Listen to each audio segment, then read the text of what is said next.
Good morning, everyone. If you know me, you know I'm a total holiday freak. So, let's get this started though. Why does this always happen? Here is one of the greatest voices, male voices ever on the planet, Nat King Cole. Just listen for a couple seconds. Chestnuts roasting on an open fire, Jack Frost nipping at your nose. Oh my God, his voice. It's like melted butter mixed with maple syrup, which is my favorite two flavors in the whole world.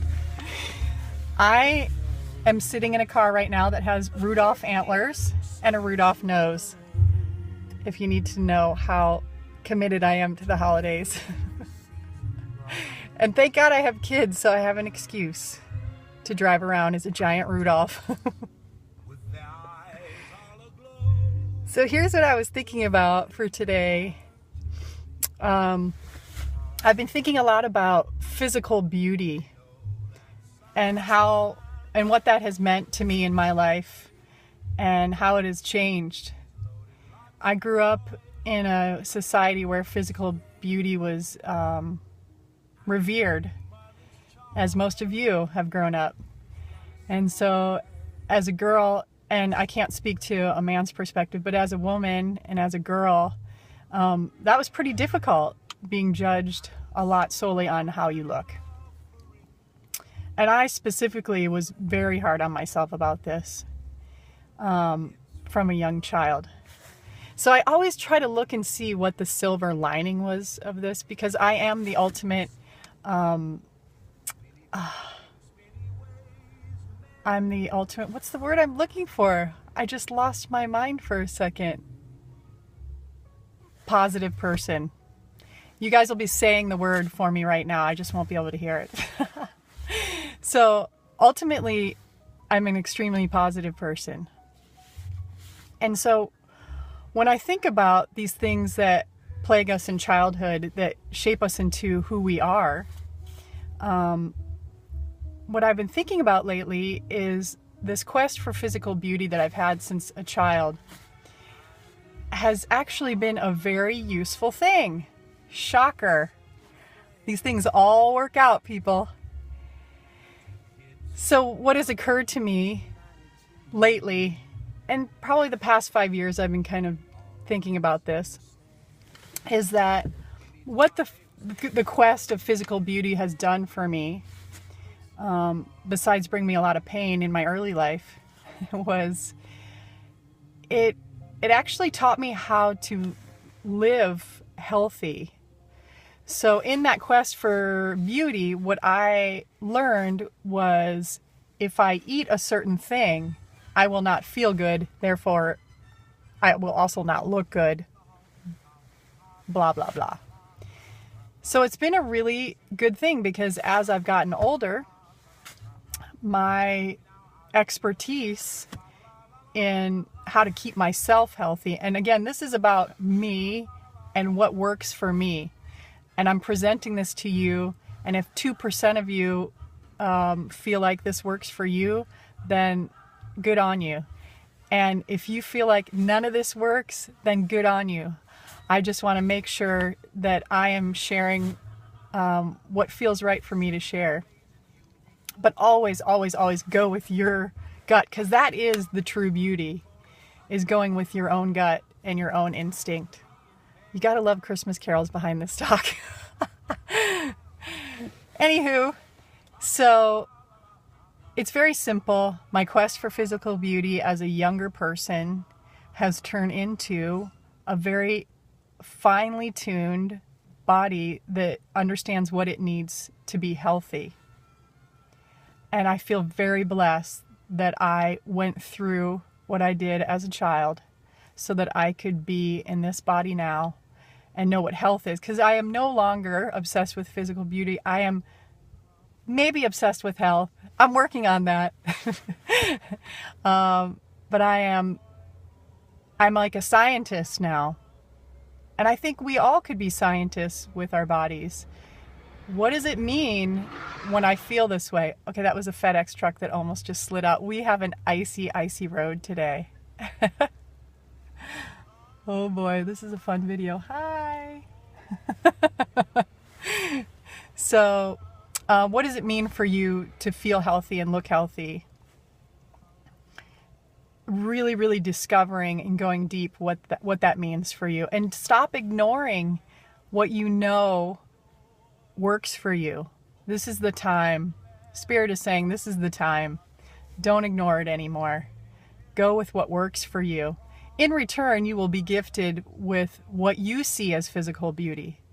And I think that's really important. It's not what everyone else is going to see you as physically beautiful, but what you see as physically beautiful will be returned to you when you listen to what your body wants, what it needs, what it doesn't want.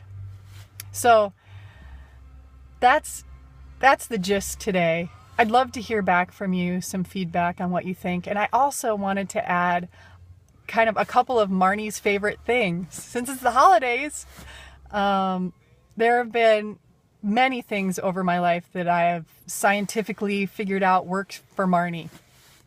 There have been 3 or 4 that have worked really, really well, and I wanted to share them with you. So 2 of them are in the exercise arena. And I have been doing these crazy things for years, on and off, not consistently. But when I want to see healthy results, when I want to feel less inflammation in my body, because for me, inflammation is the challenge. And I think it is for a lot of people. It manifests in different ways. But, okay, so here's some crazy secrets that I have. First is, you probably have heard of these, but if you haven't, go ahead and Google them. And they're called the Tibetan rites, the 5 Tibetan rites.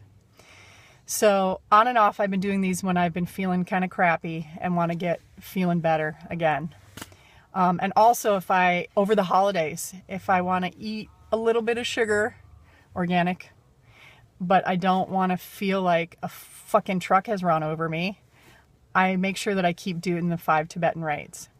So you can find these all over Google. I might do a video about them sometime, but just look on Google, or just Google 5 Tibetan rites, look on YouTube and follow one of the videos. I think you'll be really excited about them. A couple of side effects that I've gotten from these, that always happen when I start doing these, is that my eyesight gets better, which is wild. And the newest one that's been happening to me as I get older, my jaw has been kind of out of whack. My bite has actually gone more into an alignment. It has a lot to do with chakras. So to me, it's a really cool example of what happens when your chakras are out of alignment or not spinning, whatever. I can't really speak too much to in-depth chakras. Most of you probably know more than I do, but check out the 5 Tibetan rites. The next thing that I do that is going to make y'all giggle. Oh my God. Okay, so this, just forget the title. Be a loser. Just forget the title. Not the greatest title. But Greer Childers, she has been doing these, the Body Flex program for years and years and years. I have been doing them for years and years and years. Whenever I want to really get rid of inflammation, I tend to get a lot of inflammation in my lower body. So I do these now pretty regularly and experience a lot of energy, a lot of healthy energy, which makes me very, very happy, and kind of a lot of energy no matter what I eat. Although I really like to stick to my certain type of eating. Check this out. This is an old book, so I don't know I know you can still get Greer Childers' Body Flex program. I'm sure she still has some program. The exercises in here I've been doing for years, but I also have created my own exercises. So feel free to get a hold of me if you want to see how these actually work. They're a little They're not hard. They're a little complicated in the beginning. The breathing is a little complicated and you have to get it right for it to work. But I've loved them. Goofy program. You're going to feel silly when you do it, but they are so effective, at least for me. You can try it on for size. And then a couple other things that I wanted to show you guys. Let's see. I have my favorite chapstick, Weleda. This is the Weleda chapstick. It smells kind of like roses and vanilla. Love it. Been using this for years. Totally love it. And then one of my plant allies is rose. And this company has an amazing rose water without any witch hazel or anything in it. It's just rose water. They've also supposedly raised the energy to a higher vibration with the way they vortex and magnetize it. You can read it more on the back. But this is my favorite. I've been using this for years and years, spraying it all over my face. It definitely changes your energy in the moment. Makes you feel good. I'm going to do it right now. Hell. Oh, yeah. Oh, my gosh. I love that stuff. So I've been doing that for years. And then also I've been oil pulling for probably about the past 4 years. You guys have probably heard a lot about oil pulling. I don't do it every day, but I try to do it about 3 times a week. And I vacillate between coconut oil and sesame oil. Coconut oil seems to be a little bit more cleansing, and sesame oil seems to be a little bit more nourishing. That's just my intuition on it. You can go with yours. And then after I oil pull, I use this. More Weleda salt toothpaste. For some reason, the salt in the toothpaste really tends to cleanse my teeth after I've done the oil pulling. So, I hope you've enjoyed this little holiday version of Marnie's favorite things and why I feel that my quest for physical beauty has actually paid off in the end, because it has made me a healthier person. Thanks for listening. Please comment below. Love you guys.